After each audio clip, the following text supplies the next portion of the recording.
Je suis nul en jeux vidéo. Bon, ben merci beaucoup. Merci Tar, merci Aline pour la modération de cette séance. Et puis un honneur, une fierté de commencer ces belles journées de médecine d'urgence. Audrey n'est pas là. Je lui aurais bien mis mal à l'aise, mais c'est pas grave. En tout cas, j'ai la chance de commencer avec un ami, un collègue. On va intervenir tous les deux sur cette séquence Cochrane-PEC. Donc PEC, c'est Pre-Hospital Emergency Care, pour parler d'intubation aux urgences. Aucun conflit d'intérêt en lien avec la présentation. Et en fait, Cochrane, pour ceux qui connaissent, sinon je vous fais un rappel, c'est un peu la Rolls-Royce des méta-analyses. Et on fait tous les deux partie de ce groupe, avec Nicolas qui travaille à Marseille. Et l'idée, c'est de diffuser un peu ce que fait la Cochrane à travers l'analyse des méta-analyses. Et vous savez que dans les méta-analyses, il y a une qualité extrêmement disparate, parce qu'il y a pas mal de biais quand on pool les analyses ensemble, et pour les comparer, il y a une méthode qui est la méthode de référence, qui est la méthode utilisée par Cochrane. Et dans le groupe Cochrane-PEC, on s'est dit on va faire une session intubation, et puis vous faire un peu une revue de la littérature autour des méta-analyses, et puis bingo, on a eu de la chance, est sorti il y a quelques mois cette recommandation formalisée d'experts qui met tout le monde d'accord. Donc on va voir les méta-analyses, voir les biais éventuellement, et essayer de comprendre comment on a gradé les recommandations, enfin comment les experts ont gradé les recommandations sur l'intubation en urgence. Donc vous savez que ce qui existait auparavant, c'était intubation en situation critique, enfin c'était fait par la SFAR et la SRLF. Là, c'est une recommandation conjointe SFAR et CFMU pour nos malades de tous les jours, aux urgences et en préhospitalier. Ce qui est intéressant, c'est toujours bien de comprendre comment on a fixé les critères de jugement. Si vous êtes un peu habitué aux recommandations, on dit il faut probablement grade 1, grade 2. Pourquoi on met ces nuances-là? C'est qu'en fait, on évalue la qualité de la preuve en fonction de critères de jugement. Et ces critères de jugement, c'est vraiment intéressant parce que vous allez le voir au cours de la présentation, c'est vraiment des critères extrêmement pratiques. C'est-à-dire que l'échec de ventilation, d'intubation, et l'échec dans la ventilation en particulier, c'est ça qui va nous guider et qui doit être le premier réflexe quand on a une intubation en structure d'urgence ou en situation critique. C'est l'échec d'intubation et surtout l'échec de ventilation.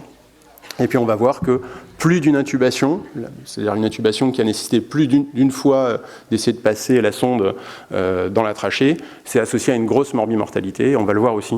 Et donc c'est vraiment ces critères-là qui ont guidé les experts pour grader l'importance de la recommandation. Alors, vous le savez ou vous ne le savez pas, mais quand on regarde la littérature, alors là aussi, littérature anglo-saxonne et littérature française, européenne, avec des modèles de santé différents, mais on a entre 30 et 45% de complications pour les patients intubés en situation d'urgence, en situation critique. C'est une complication extrêmement fréquente. On sait que, en gros, entre un tiers et probablement la moitié des intubations nécessiteront plus d'une tentative. Et ce qui est intéressant sur cette étude, qui certes date, qui certes n'est pas le modèle français, mais on voit qu'à chaque chaque tentative d'intubation supplémentaire, vous augmentez quasiment d'une courbe exponentielle le risque d'événements indésirables, désaturation, intubation œsophagienne, pneumopathie d'inhalation, hypotension, etc. Donc ce qu'ont dit les experts, eu égard à cette situation extrêmement fréquente de complications et le nombre d'intubations, la situation fréquente de devoir faire plus d'une tentative d'intubation qui est associée à un gros risque de morbimortalité, les experts ont considéré qu'il n'y a plus des critères d'intubation difficile pour les patients en situation critique. Tous les patients en situation critique, donc aux urgences ou en préhospitalier, sont à risque et sont à considérer comme une intubation difficile. On ne sert plus de score ou de choses comme ça. Ce qui a été recommandé, c'est d'avoir une checklist, mais on en parlera tout à l'heure. En tout cas, vous verrez que dans les algorithmes de l'intubation, on se sert, en tout cas, tous ces éléments doivent être à proximité. C'est quelque chose dont on parlera tout à l'heure au cours de la table ronde. Alors, un petit sondage, à main levée, sinon ça prend trop de temps. Dans l'arrêt cardiaque, qui ventile uniquement au bas-vu? Qui utilise un dispositif supraglottique? Qui intube systématiquement? Ok. Vous savez pourquoi vous le faites? Qu'est-ce qu'il y a, Qui n'intube pas? Qui ventile uniquement au bas-vu? Est-ce que ça... Ouais. Est-ce que vous savez pourquoi on intube? On va voir tout à l'heure. Dans le TC grave, qui intube systématiquement un TC grave, donc Glasgow inférieur à 7, qui utilise plutôt un dispositif supraglottique? qui vraiment transpire et se pose plein de questions. Très bien, on en parle tout à l'heure. Et dans le traumatisme pénétrant, en détresse respiratoire, traumatisme thoracique pénétrant en détresse respiratoire, qui intube systématiquement, immédiatement, qui pose un drain en premier lieu, qui fait une écho en premier lieu.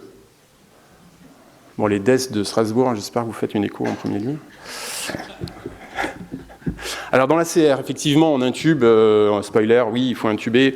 Il y a quand même un petit rationnel, c'est important, et ça a été un débat, cette belle étude de Patricia Jabre, parisienne, qui fait d'ailleurs aussi partie de la Cochrane, qui avait se posé la question, en fait, il y a plein de pays où en fait, ils ventilent dans l'arrêt cardiaque, il n'intube que quand il est récupéré. Et puis elle avait randomisé un groupe ventilation au bas-vu, un groupe intubation, et elle cherchait à démontrer la non-infériorité. Alors la non-infériorité de la technique au bas-vu n'a pas été démontrée, mais ce qui est intéressant surtout dans cette étude, c'était le nombre de pneumopathies d'inhalation qui était beaucoup plus important et de difficultés dans le management des voies aériennes, c'est-à-dire il y avait 18% quand même. Il y avait 18% des patients qu'on n'arrivait pas à ventiler au masque. C'est quand même relativement fréquent et c'est intéressant, alors que c'est des patients a priori quand même plutôt relâchés dans l'arrêt cardiaque. Dans cette méta-analyse, si on parle dispositif supraglottique, vous savez que c'est beaucoup utilisé dans d'autres pays aussi, les pays anglo-saxons, c'est utilisé aussi par les ISP, et c'est pas rare qu'on arrive en SMUR et que le patient a été récupéré, qu'il a eu un dispositif supraglottique, qu'il a été ventilé avec. Et donc effectivement, il y a cette méta-analyse qui est relativement récente, 2018, et qui montre une petite supériorité de l'intubation sur la récupération, mais un pronostic neurologique NS, c'est-à-dire qu'on met un dispositif supraglottique ou une intubation, on avait les mêmes résultats. Et c'est là où c'est intéressant d'avoir un petit regard critique sur ces méta-analyses, parce qu'on poule des études avec des expériences, des protocoles de recherche extrêmement différents, et on regarde ce chiffre, là, I2%, I au carré %, qui est le pourcentage de... aide-moi Nicolas. D'hétérogénéité, merci. D'hétérogénéité des études qui sont poolées. Donc là, il est très élevé, 96%, le maximum c'est 100%. Donc on peut dire que, ok, sur des études extrêmement hétérogènes, il y a probablement une non-infériorité, ou en tout cas un effet équivalent de dispositif supraglottique, mais avec des études très hétérogènes, c'est quand même difficile de conclure. Ce qu'on peut regarder, c'est cette étude qui a été publiée à peu près au même moment que cette méta-analyse. Dans le JAMA, pareil, il randomise dispositif supraglottique versus intubation. Et ce qu'il montre, c'est qu'il y a quand même un taux de survie de 60 à 72 heures plus important dans le bras intubation et un petit avantage aussi sur le pronostic neurologique. Donc une étude, on va dire, récente où il y a une seule étude, mais ce qui était surtout intéressant, c'est qu'il y avait 50% d'échecs d'intubation dans cette population, donc des études américaines. Donc si on poule un peu toutes ces données, c'est ce qu'ont fait les experts, c'est qu'ils ont dit, globalement, nous en France, sur notre modèle, c'est quand même a priori mieux intubé que des paramédics, il faut probablement intuber tous les patients, c'est pour ça qu'il y a écrit « il faut probablement les intuber ». Si vous avez vu que les études sont extrêmement hétérogènes et qu'il n'y a pas d'études françaises bien menées qui permettent de comparer DSG versus intubation. Et donc, ce qu'ont dit les experts, c'est qu'il faut probablement intuber et probablement les ventiler au masque, bien sûr, en attendant de les intuber. Mais probablement les intuber, vous voyez que la question reste entièrement ouverte et on manque d'études suffisamment fiables sur nos modèles français.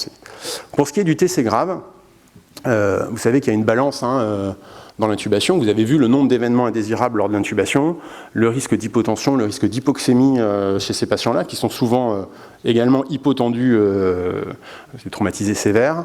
Et puis on a envie de les intuber, bien sûr, et vous le savez, le contrôle des axos, et puis la ventilation, la bonne ventilation des patients traumatisés crâniens est directement reliée au pronostic. Donc qu'est-ce qu'on a comme données Ce qu'on disait là tout à l'heure, c'est que le pronostic, un épisode d'hypotension au cours de l'intubation d'un traumatisé crânien sévère, c'est une mortalité qui est multipliée par 4.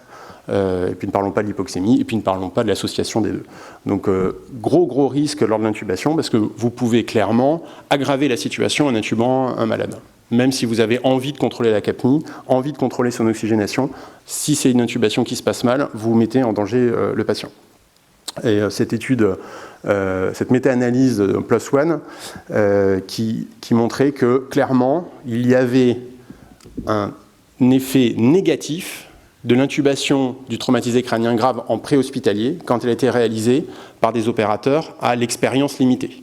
Donc si on peut discuter de ce qu'est l'expérience limitée, mais en tout cas quelqu'un qui a peu d'expérience, on sait qu'il va avoir plus de risques d'événements indésirables lors de l'intubation.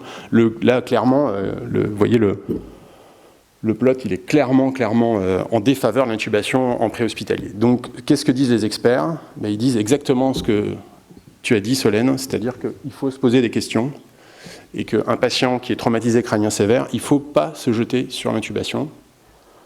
Il faut probablement l'intuber à condition d'être suffisamment expérimenté et que le patient est contrôlé au niveau hémodynamique et au niveau oxygénation. Dans les autres situations, probablement qu'il vaut mieux surseoir et attendre d'arriver en intra-hospitalier ou en tout cas d'avoir conditionné correctement le patient. On en parlera tout à l'heure sur prévenir l'hypotension. Pour le traumatisme thoracique pénétrant, vous vous en doutez, il faut quand même éliminer absolument un pneumothorax à exsuffler, en particulier s'il est en détresse respiratoire. Mais après, il peut y avoir plein d'autres causes. Donc, on se sert de l'écho, tous les moyens disponibles avant d'intuber, ça vous le savez. Je passe rapidement là-dessus. Alors, on va voir les deux principales complications, l'hypoxie et l'hypotension, et puis voir comment on peut un peu les prévenir, nous, dans notre pratique quotidienne.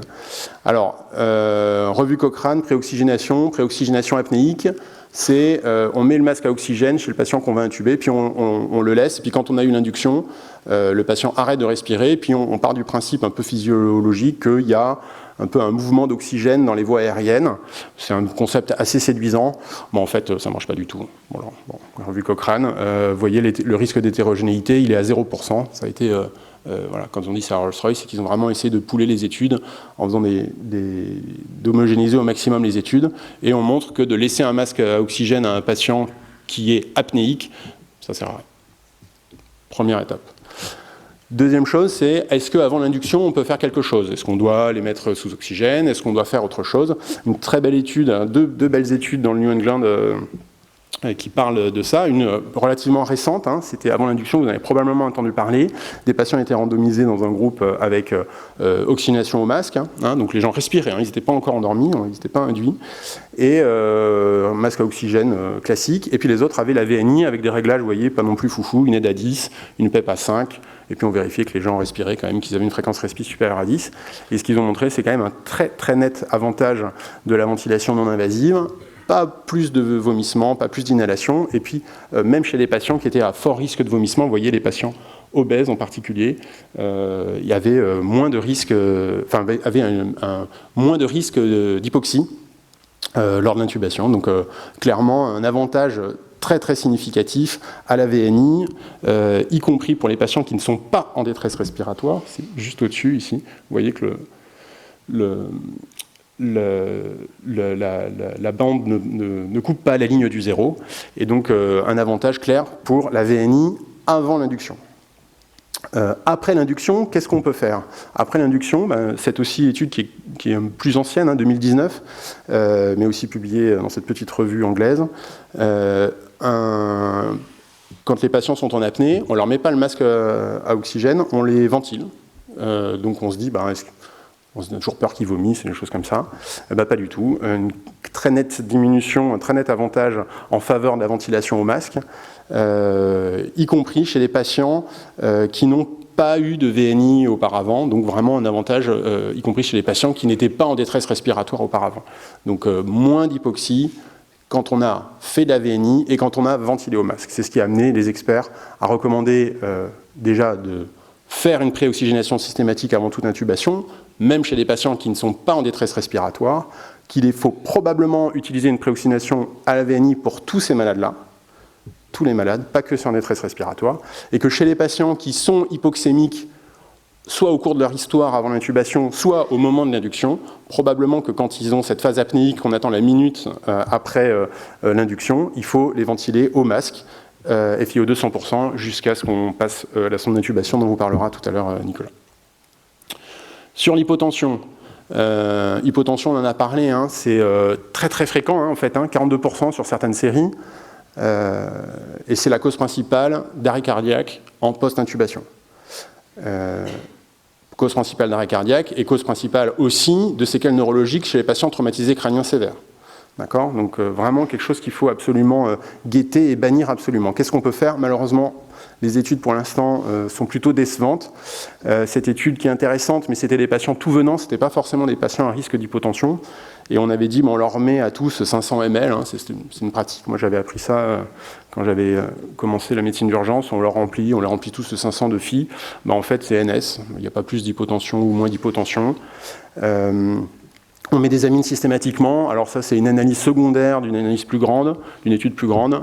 Pareil, pas d'effet a priori des amines dans cette étude-là, qui est vraiment une étude qui n'a pas non plus beaucoup de poids.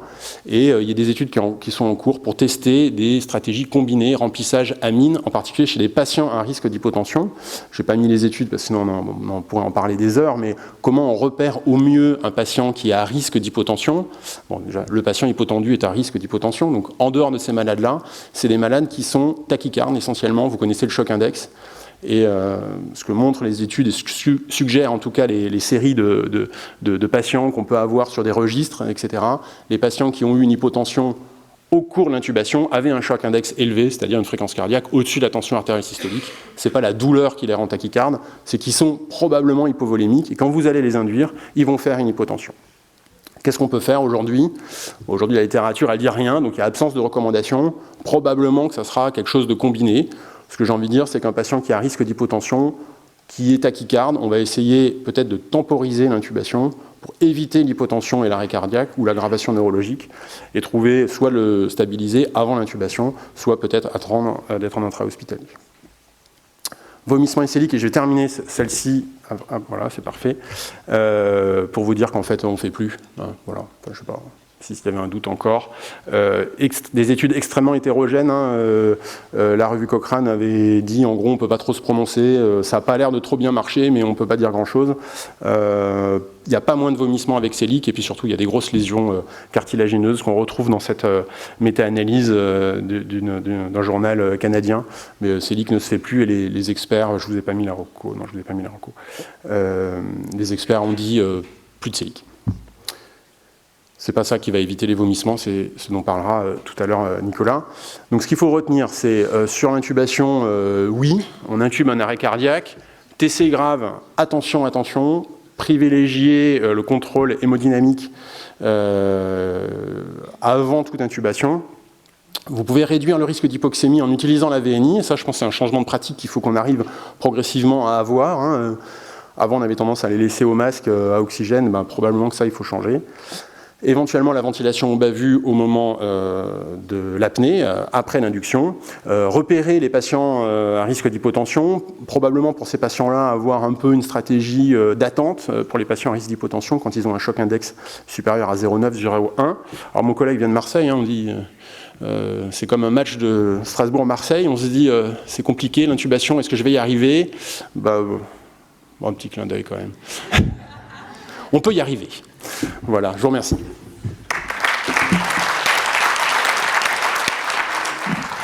Merci beaucoup Mathieu.